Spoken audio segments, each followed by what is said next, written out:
Kaur, naturotherapist, yoga therapist. मैं therapy करती हूँ विदाउट एनी मेडिसिन, बिना दवाइयों के मैं इलाज करती हूँ।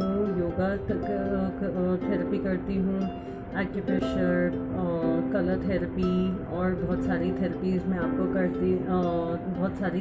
मैं करती हूँ। पिछली बार मैंने आपको कहा था कि मैं आपको सर्वाइकल के बारे में बताऊंगी, सर्वाइकल क्या होता है और कैसे होता है। सर्वाइकल बेसिकली यहाँ की प्रॉब्लम होती है जो कि सिर्फ पॉस्चर की वजह से आती है। इसकी वजह से और ज़्यादा प्रॉब्लम्स हो जाती हैं जो कईयों को पता भी नहीं चलता कि सब कहते हैं कि हमारे तो सिर में दर्द हो रहा है, हाथों में दर्द हो रहा है, हाथ पैर नमनेस, हाथों पैरों में नमनेस आ रही है। सिर्फ डॉक्टर कह देते हैं कि कुछ नहीं है, सिर्फ नर्व ब्लॉक है या और भी कोई रीज़न इधर उधर के बता देना। बट ऐसा नहीं होता कि विदाउट एनी रीज़न आपका हेडेक हो रहा है या हाथों पैरों में नमनेस आ रही है। वो सिर्फ सर्वाइकल के द्वारा होता है, सिर्फ सर्वाइकल की वजह से आपके हाथों पैरों में आ जाना। अब वो कैसे आता है? आपका सबसे पहला है पॉस्चर। हमारा पॉस्चर एक ठीक तरह से ना होना, मतलब हमें कोशिश करनी चाहिए कि हम ज़्यादातर सीधे ही बैठे। अब अकड़ के बैठेंगे तो नेचुरल सी बात है कि पूरे यहाँ पे फिर अकड़ाहट आ जाएगी सीधे बैठने की वजह से। सीधे बैठना मतलब कि इस पॉस्चर में बैठना, अपने कंधे ऐसे ना झुकाना, ऐसे ना झुकाना या ऐसे ना रखना। या एक हमारा सबसे बड़ा रीज़न है फ़ोन पे ऐसे बात ना करना। दूसरा सबसे बड़ा रीज़न आता है जब आप सोते हैं तो इस तरीके से ना सोना। इसके बजाय आप सिर्फ एक पतला सा कॉटन का, जो पहले कॉटन के तकिए आते थे, आप वो लगा ले। डनलप नहीं, कॉटन का, रुई का तकिया लेना, पतला सा रुई का तकिया ले लें और ये देख लें कि आपके शोल्डर और आपके सिर में कितना गैप आ रहा है। सिर्फ उस गैप को भर देना, सिर्फ उस गैप को भर देना मतलब कि आपका सर्वाइकल प्रॉब्लम काफ़ी हद तक यहीं पे सॉल्व हो जाता है। हम तकिया नहीं लेते, डॉक्टर्स कहते हैं कि तकिया नहीं लेना, पर एकदम ना लेना तो मतलब गर्दन नीचे जाएगी तो भी हमारा सर्वाइकल हो जाएगा, और जिसकी वजह से हमें थोड़ा सा अटकाने की वजह से हम अपने बाएं रख लेते हैं। ये सबसे बड़ा गलत पोस्चर है। अगर आपने ऐसे रखा है तो ये समझिए कि आपका ज़िंदगी भर सर्वाइकल नहीं ठीक हो सकता। अब पोस्चर की वजह से हमारा सर्वाइकल होना, यहाँ पे सूजन आ जानी, सबसे पहली चीज़। यहाँ से अगर ऊपर चला गया तो सिर में दर्द हो जाना हमारा, चाहे वो माइग्रेन आधे सिर में दर्द, चाहे वो आधे सिर में दर्द हो, चाहे वो पूरे सिर में दर्द हो, चाहे वो यहाँ पे दर्द हो, किसी रीज़न कैसा भी दर्द हो। दूसरा एक रीज़न भी आ सकता है जैसे कि साइनस होना, साइनस की वजह से भी सिर में दर्द होना। आज मैं एक जनरली सर्वाइकल का टॉपिक ले रही हूँ। सर्वाइकल की वजह से सिर में दर्द होना, सर्वाइकल की वजह से धीरे धीरे हमारे हाथों और बाहों में चला जाना, जो कि हम कहते हैं कि हमारे बाएं बहुत भारी लग रही हैं, बहुत ज़्यादा अकड़ाहट है बाहों में। हम सुबह उठते हैं तो हम ठीक से हाथ उठा भी नहीं सकते, थोड़ा सा मूवमेंट में आता है तो हम धीरे धीरे अपने हाथों को उठाते हैं। या आप कह सकते हैं कि हाथों में रात को सोते सोते नम हो जाने, मतलब कि एक सुइयां सी चुभनी, नमनेस आ जाना कि पता नहीं चलना कि हाथ है भी या नहीं है। वो सिर्फ एक सर्वाइकल की वजह से ऐसा होता है। टेनिस एल्बो हो जाना या शोल्डर्स में पेन आना, शोल्डर्स में जैसे कहते हैं फ्रोजन शोल्डर्स, ठीक है, एकदम शोल्डर्स में अकड़ाहट आ जाना कि हम हाथों को ऊपर नहीं कर सकते, जिसकी वजह से हमारी ये प्रॉब्लम आ जाती है। ये सर्वाइकल के द्वारा आती है मेनली। बेसिकली हमारा सर्वाइकल है, और भी रीजंस हो सकते हैं, बहुत सारे रीजंस हैं, जैसे कि बोन्स का मजबूत ना होना या कहीं पे लग जाना, या हमारा काम 24 घंटे, एक टीचर है उसका काम ऐसे ही है तो नेचुरल सी बात है कि ऐसे होने की वजह से आपकी ये प्रॉब्लम आ जाती है। तो नो डाउट, चाहे यहाँ से आई हो चाहे यहाँ से आई हो, हुआ एक सर्वाइकल की वजह से। तो ट्रीटमेंट आपको ऐसा भी लेना पड़ता है, क्योंकि हमारी प्रॉब्लम्स नर्व्स की वजह से भी आती हैं, हमारी प्रॉब्लम्स बोन्स की वजह से भी आती है, हमारी प्रॉब्लम्स मसल की वजह से भी आते हैं। अब ये देखना होता है कि रीज़न हमारे क्या क्या होते हैं कि जिसकी वजह से प्रॉब्लम आई हो।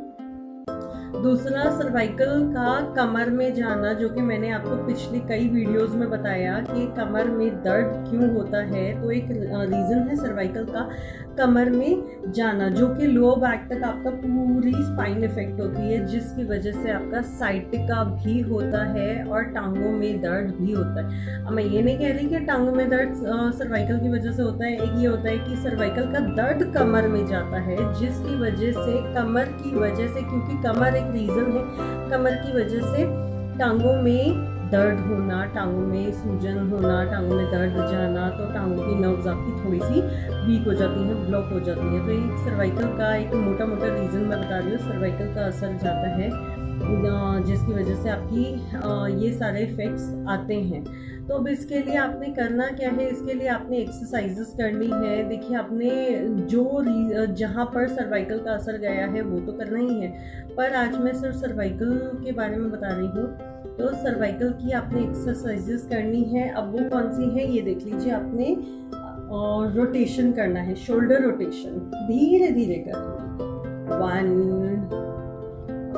2, पूरा धीरे धीरे करेंगे ताकि 3, पूरा यहाँ ऐसे रखा है तो ये समझिए कि आपका जिंदगी भर सर्वाइकल नहीं ठीक हो सकता।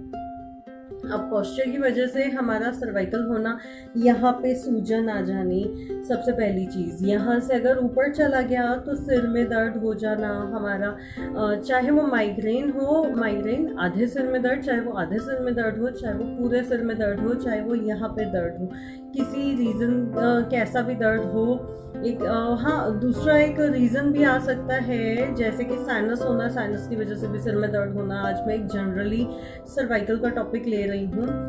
सर्वाइकल की वजह से सिर में दर्द होना, सर्वाइकल की वजह से धीरे धीरे हमारे हाथों और बाहों में चला जाना, जो कि हम कहते हैं कि हमारे हाथ बाएं बहुत भारी लग रही हैं, बहुत ज़्यादा अकड़ाहट है बाहों में। हम सुबह उठते हैं तो हम ठीक से हाथ उठा भी नहीं सकते, थोड़ा सा मूवमेंट में आता है तो हम धीरे धीरे अपने हाथों को उठाते हैं। या आप कह सकते हैं कि हाथों में रात को सोते सोते नम हो जाने, मतलब कि एक सुइयां सी चुभनी, नमनेस आ जाना कि पता नहीं चलना कि हाथ है भी या नहीं है। वो सिर्फ एक सर्वाइकल की वजह से ऐसा होता है। टेनिस एल्बो हो जाना या शोल्डर्स में पेन आना, शोल्डर्स में जैसे कहते हैं फ्रोजन शोल्डर्स, ठीक है, एकदम शोल्डर्स में अकड़ाहट आ जाना कि हम हाथों को ऊपर नहीं कर सकते, जिसकी वजह से हमारी ये प्रॉब्लम आ जाती है। ये एक सर्वाइकल के द्वारा आती है मेनली, बेसिकली हमारा सर्वाइकल है। और भी रीजंस हो सकते हैं, बहुत सारे रीजंस हैं, जैसे कि बोन्स का मजबूत ना होना, या कहीं पे लग जाना, या हमारा काम 24 घंटे, एक टीचर है उसका काम ऐसे ही है, तो नेचुरल सी बात है कि ऐसे होने की वजह से आपकी ये प्रॉब्लम आ जाती है। तो नो डाउट, चाहे यहाँ से आई हो चाहे यहाँ से आई हो, हुआ एक सर्वाइकल की वजह से, तो ट्रीटमेंट आपको ऐसा भी लेना पड़ता है, क्योंकि हमारी प्रॉब्लम्स नर्व्स की वजह से भी आती है, हमारी प्रॉब्लम्स बोन्स की वजह से भी आती है, हमारी प्रॉब्लम्स मसल की वजह से भी आती है। अब ये देखना होता है कि रीज़न हमारे क्या क्या होते हैं जिसकी वजह से प्रॉब्लम आई है। दूसरा, सर्वाइकल का कमर में जाना, जो कि मैंने आपको पिछली कई वीडियोस में बताया कि कमर में दर्द क्यों होता है। तो एक रीज़न है सर्वाइकल का कमर में जाना, जो कि लोअर बैक तक आपका पूरी स्पाइन इफेक्ट होती है, जिसकी वजह से आपका साइटिका भी होता है और टांगों में दर्द भी होता है। अब मैं ये नहीं कह रही कि टांगों में दर्द सर्वाइकल की वजह से होता है। एक ये होता है कि सर्वाइकल का दर्द कमर में जाता है, जिसकी वजह से, कमर की वजह से, क्योंकि कमर एक रीजन है, एक टीचर है उसका काम ऐसे ही है, तो नेचुरल सी बात है कि ऐसे होने की वजह से आपकी ये प्रॉब्लम आ जाती है। तो नो डाउट, चाहे यहाँ से आई हो चाहे यहाँ से आई हो, हुआ एक सर्वाइकल की वजह से, तो ट्रीटमेंट आपको ऐसा भी लेना पड़ता है, क्योंकि हमारी प्रॉब्लम्स नर्व्स की वजह से भी आती है, हमारी प्रॉब्लम्स बोन्स की वजह से भी आती है, हमारी प्रॉब्लम्स मसल की वजह से भी आते हैं। अब ये देखना होता है कि रीज़न हमारे क्या क्या होते हैं कि जिसकी वजह से प्रॉब्लम आई है। दूसरा सर्वाइकल का कमर में जाना, जो कि मैंने आपको पिछले कई वीडियोस में बताया कि कमर में दर्द क्यों होता है। तो एक रीज़न है सर्वाइकल का कमर में जाना, जो कि लोअर बैक तक आपका पूरी स्पाइन इफेक्ट होती है, जिसकी वजह से आपका साइटिका भी होता है और टांगों में दर्द भी होता है। अब मैं ये नहीं कह रही कि टांगों में दर्द सर्वाइकल की वजह से होता है। एक ये होता है कि सर्वाइकल का दर्द कमर में जाता है, जिसकी वजह से कमर की वजह से, क्योंकि कमर एक रीज़न है, कमर की वजह से टांगों में दर्द होना, टांगों में सूजन होना, टांगों में दर्द जाना, तो टांगों की नर्व्स आपकी थोड़ी सी वीक हो जाती हैं, ब्लॉक हो जाती है। तो ये सर्वाइकल का एक मोटा मोटा रीज़न मैं बता रही हूँ, सर्वाइकल का असर जाता है, जिसकी वजह से आपकी ये सारे इफ़ेक्ट्स आते हैं। तो अब इसके लिए आपने करना क्या है, इसके लिए आपने एक्सरसाइजेस करनी है। देखिए, आपने जो जहाँ पर सर्वाइकल का असर गया है वो तो करना ही है, पर आज मैं सिर्फ सर्वाइकल के बारे में बता रही हूँ। तो सर्वाइकल की आपने एक्सरसाइजेस करनी है। अब वो कौन सी है ये देख लीजिए। आपने रोटेशन करना है, शोल्डर रोटेशन, धीरे धीरे कर, 1 2 पूरा धीरे धीरे करेंगे ताकि 3 पूरा। यहाँ दूसरी एक्सरसाइज मैं आपको बता रही हूँ, वो है सिर्फ आपको रोटेट करना है, 1 2 3। यही आप धीरे धीरे करेंगे, जिसकी वजह से आपको यहाँ पे काफ़ी हल्कापन महसूस होगा। मैंने आपको 2 एक्सरसाइजेस बताई, तीसरी मैं आपको बता रही हूँ वो भी शोल्डर रोटेशन है। नेक्स्ट टाइम मैं आपको ग्रीवा संचालन, नेक रोटेशन आपको मैं बताऊँगी वो कैसे है। अभी मैं आपको पहले बता रही हूँ, ये आप करेंगे 1 2 3, जिसकी वजह से जो सर्वाइकल आया हुआ है उसे ठीक कैसे करेंगे। सबसे पहले आप ये वाली एक्सरसाइजेस, आप ये तीनों की प्रैक्टिस करेंगे, चाहे आप 5 टाइम्स शुरुआत में करें, धीरे धीरे से बढ़ा दें 10 टाइम्स, फिर 12 टाइम्स। धीरे धीरे मैं हर चीज़ को बढ़ाती हूँ, आप भी ऐसे ही धीरे धीरे बढ़ाएं, क्योंकि एकदम से हम बढ़ाएंगे तो नेचुरल सी बात है मसल पुल हो जाएगा, मसल में एक पेन आना शुरू हो जाएगा कि हम हाथ भी नहीं उठा पाएंगे। तो धीरे धीरे 5 to 8 टाइम्स हम शुरुआत में करेंगे, फिर धीरे धीरे बढ़ाएंगे। तो ये वाली एक्सरसाइज करेंगे तो डेफिनेटली आप देखेंगे कि सुबह उठ करके या रात को भी या पूरे दिन में जो हमारी प्रॉब्लम है सर्वाइकल की वजह से आई हुई जो भी प्रॉब्लम है, वो डेफिनेटली हमें आराम मिलेगा। देखेंगे कि पूरा काफ़ी ये चीज़ आपको या बाहों में काफ़ी हल्कापन आपको मिलेगा। बाकी सर्वाइकल की वजह से अगर कहीं पे भी प्रॉब्लम आई हुई है, जैसे कमर में या आपकी टांगों में, तो मैंने आपको पिछली वीडियोस में कमर की एक्सरसाइजेस बताई हैं और मैंने घुटनों की एक्सरसाइजेस बताई हैं, जिसमें सिर्फ घुटनों के साथ साथ लेग्स पे भी आपको फ़र्क पड़ता है, आराम मिलता है। तो वो सारी भी एक्सरसाइजेस करेंगे, क्योंकि हमें पूर्ण ठीक होना है, पूरी तरह ठीक होना है। सिर्फ एक सर्वाइकल की एक्सरसाइजेस नहीं करनी, जिसकी वजह से जहाँ पर प्रॉब्लम आई है वो हमने पूरा हमें ठीक करना है। तो आप ये प्रैक्टिस करते रहेंगे। नेक्स्ट वीडियो में मैं आपको सर्वाइकल की और एक्सरसाइजेस बताऊंगी, प्लस खिंचावट, जिस चीज़ से खिंचावट होती है, ग्रीवा संचालन, वो आपको बताऊंगी कैसे करना है। तो ये तब तक आप प्रैक्टिस करें। धन्यवाद, नमस्कार।